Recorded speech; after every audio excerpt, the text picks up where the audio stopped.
In 2012, US Special Forces unit on patrol in a remote Afghan desert made a startling discovery. Deep inside a hidden cave, they stumbled upon a 5,000-year-old flying machine. What? As they tried to extract it, things went horribly wrong. As the 8 soldiers approached the craft, they vanished without a trace, as if swallowed by the cave itself. Rumors say that the craft was protected by an energy field, a time well that traps anyone who approaches it. The leak of this discovery triggered world leaders to visit Afghanistan. Barack Obama, Nicholas Sarkozy, and Angela Merkel all arrived in the capital city of Kabul within the same week. Whispers claim that these VIPs wanted a first-hand look at this ancient flying machine that had been unearthed after centuries. This was the fabled aerial vehicle of ancient India, documented in ancient texts, said to be capable of flying high above the clouds and travel to distant planets. They had just found a Vimana. Could it be that advanced flying machines known as Vimanas existed thousands of years ago? How did Vimanas even come to be, and who or what created them? We'll be answering all of these questions in today's video about the Vimana. Stumbling through the internet without protection is like wandering into a haunted mansion with no flashlight. You don't want to do that. Trust me, I've tried. And once again, thank you to ExpressVPN, our longtime partner, for keeping mine and my team's internet safe. I personally do a lot of digging into shady case details and mysteries, and sometimes the websites I stumble into may not be the safest. For example, my KFK prophecy video. It was surprisingly hard to find an actual archive of all his prophecies, and I had to visit some very suspicious websites. Without ExpressVPN, going online is like leaving your digital front door wide open. Every time you connect to unsecure Wi-Fi like cafes, airports, or sketchy hotel lobbies, your passwords, bank logins, credit card details, or even GrabPay details are basically screaming, "Take me." And it's honestly not even that hard. ExpressVPN creates a secure, encrypted tunnel around your connection, locking hackers out like a vault. Why do I love ExpressVPN? Well, firstly, they have the fastest speed. They invest in premium servers, which makes it consistently faster than any other VPN providers. Secondly, it connects up to 14 devices simultaneously with just one subscription, thus serving me and my whole team all at one go. And finally, it's just trusted. It's physically impossible for ExpressVPN servers to store logs on any of their customers, as they are audited yearly on their privacy policy. So if you want to keep your online life safe and secure, find out how you can get up to 4 extra months by scanning the QR code on screen, or by clicking the link in the description, or going to expressvpn.com/sneakysushi with 2 eyes at the end. And stay safe out there, Pookies. And now back to our video on Vimanas. Long before the Wright brothers or NASA, the skies of ancient India were said to be teeming with flying crafts known as Vimanas. The Sanskrit word Vimana means that which is measured out or traversing, but in the legends, it came to mean an aerial vehicle, often a shining chariot or even a flying palace. Reminds me of Howl's Moving Castle. These Vimanas that appear throughout Hindu and Jain mythology were the vehicles of gods and heroes, described in astonishing detail that modern readers can't help but compare to aircrafts or UFOs. One of the most famous examples come from the epic Ramayana. The demon king Ravana possessed a flying chariot called the Pushpaka Vimana, which he had stolen from the god of wealth. After Ravana's defeat, our hero, Prince Rama, takes this craft to return home with his rescued wife, Sita. The ancient text describes the scene vividly. The Pushpaka Vimana that resembles the sun, that chariot resembling a bright cloud in the sky, rose up into the higher atmosphere at Rama's command.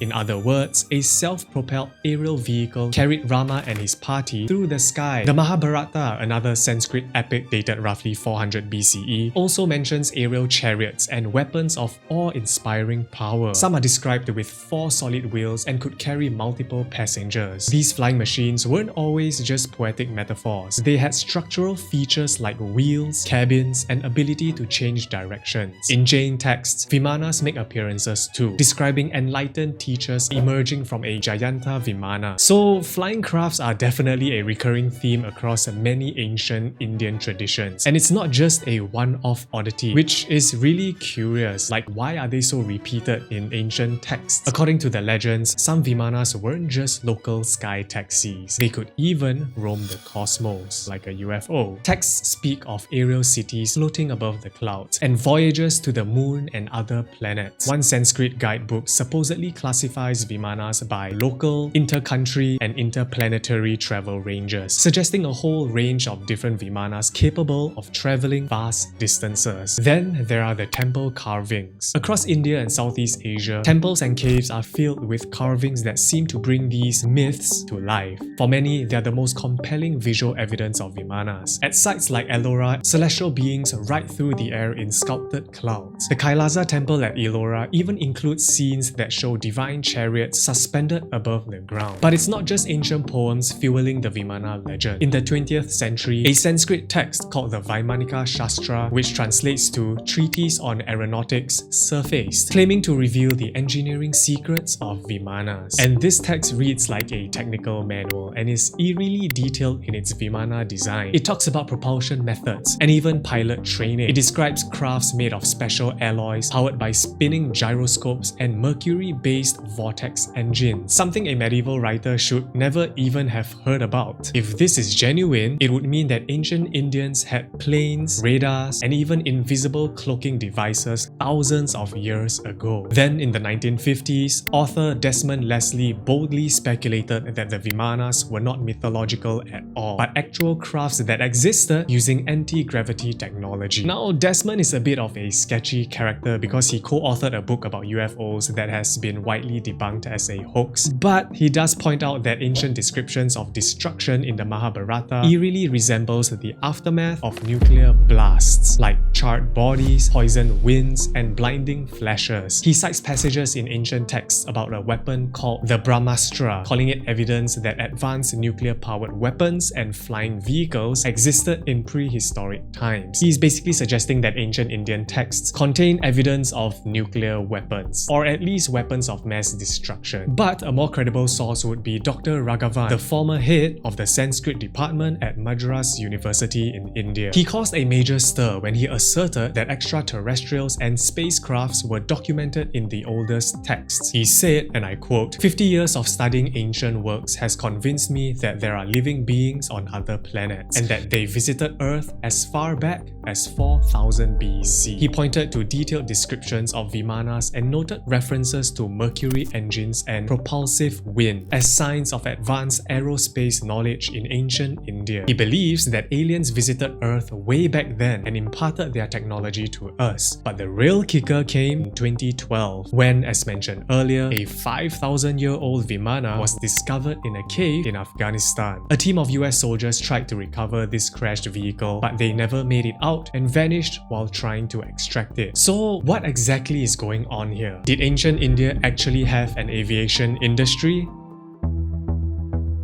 Alright, here comes the fun part. Theory 1. A lost high-tech civilization. One theory is that Vimanas were real flying machines built by an advanced ancient civilization. Supporters of this idea point out that India's Vedic texts and epics are extremely detailed and consistent in their descriptions of flying chariots, aerial battles, and fantastical weapons. They argue it's too specific to be a mere myth. Perhaps there was a technologically advanced society in the ancient past that developed flight and other marvels, but their knowledge was simply lost in time. According to this narrative, texts like the Ramayana and Mahabharata preserve fragments of this real history, but got mythologized over time. Some even suggest that ancient nuclear wars took place, citing passages from epics that describe explosions as bright as 10,000 suns and scorched battlefields, which they interpret as nukes or high-powered energy weapons. If Vimanas existed, maybe they were powered by exotic fuels and advanced propulsion, like mercury plasma and anti-gravity, technologies that we are only beginning to explore today. A frequently cited modern story is that of Shivka Babuji Talpade. Apologies to my Indian friends if I'm butchering his name, but he was supposedly an Indian inventor who flew an unmanned aeroplane in 1895, 8 whole years before the Wright brothers. And he made this craft after studying Vedic texts on Vimanas. Shivka supposedly used mercury as fuel based on ancient formulas. Indian scholars and even politicians have promoted Shivka's case this as proof that the concept of aviation was known in India long ago. However, I have to say that there are no official documentation of Shivka's flight, but many claim that the absence of evidence is attributed to the censorship of the British colonial rule in India during that time. And I guess that's not a very far-fetched idea, because during British colonial rule, many manuscripts and artifacts went missing. So, could a whole chapter of human technological history have been erased or stolen for technological supremacy, leaving only cryptic mentions in old scriptures? The ancient astronaut theory famously suggests that aliens visited Earth in ancient times to share advanced technology with humanity, which, to be honest, I have been coming across this theory a lot now that I'm diving into videos like this. But supporters of this theory note how some Vimanas were said to effortlessly travel into the Earth's atmosphere and beyond. The Mahabharata even mentions a ruler named Maya who lived in a flying city and gave a Vimana to a king, perhaps an alien giving a gift of technology to a human ally, suggesting that what ancient Indians called gods or demons might have actually been alien visitors. These aliens with their advanced craft would have seemed godlike to early humans, inspiring epic tales of flying palaces and heavenly wars. The detailed Vimana designs in texts like the Vaimanika Shastra are thus interpreted as attempts to record alien engineering in human terms. The account of the mercury fuel engine is also intriguing. Mercury propulsion sounds exotic, yes, but it's not absurd. Early electric propulsion experiments in the 1960s, like NASA's ion thrusters, actually used mercury vapor as the propellant. Engineers found that ionizing a heavy gas like mercury could produce thrust in the vacuum of space. So how did a medieval writer even conceive of something remotely similar to a reaction engine? If it was pure imagination, it was a brilliantly lucky guess. Perhaps they had a little help from above, knowledge handed down from an advanced source. We can't know for sure, but the detail is intriguing. Then there's the story of the Dogon tribe, a group of about 100,000 primitive people in West Africa still living in caves and cliffs today. The Dogon religion claims that they were visited by beings from the Sirius star system. These beings told the Dogon people that they helped build early civilizations like the Egyptians and Sumerians. But what's interesting is that this primitive tribe is aware of the star Sirius B. They knew that it was a white dwarf companion star of Sirius A, but Sirius B is invisible to the naked eye. So how did a primitive tribe know about this star without telescopes? They still don't have telescopes. Now, this is still a debated case, but it makes us wonder, did ancient astronauts really arrive on Earth to impart advanced knowledge to humanity, like building a Vimana? It's interesting to think about.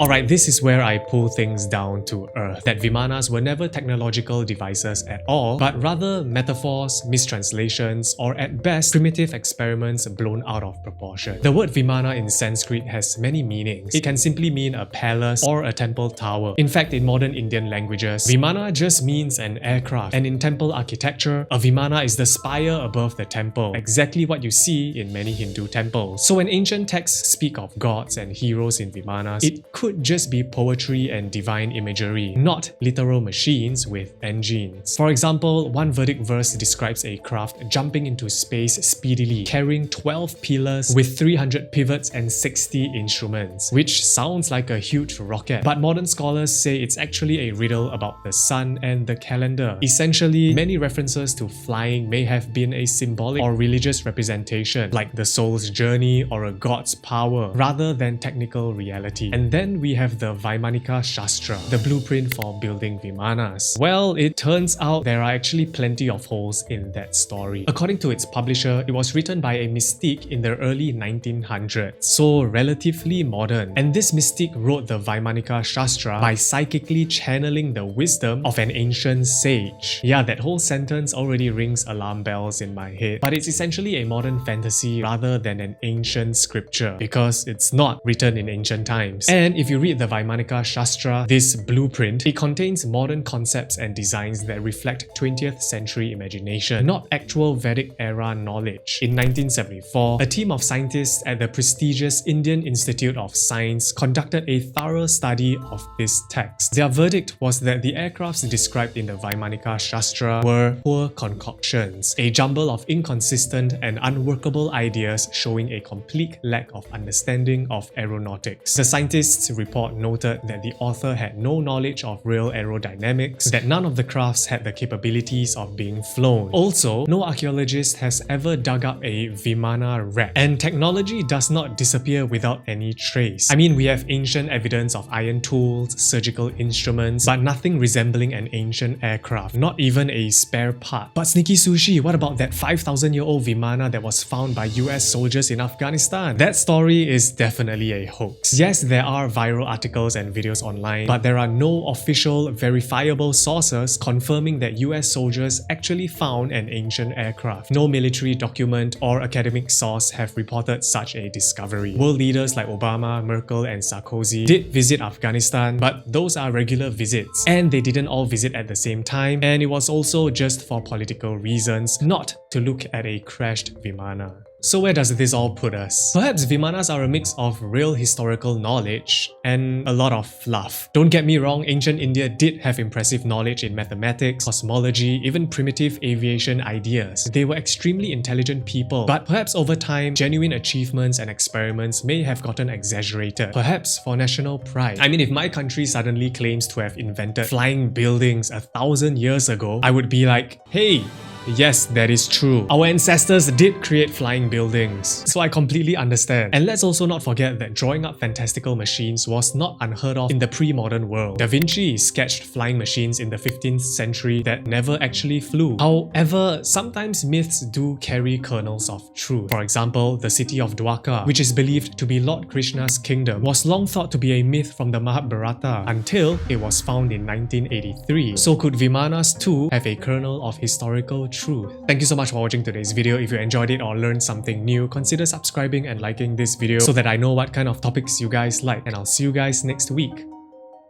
Peace.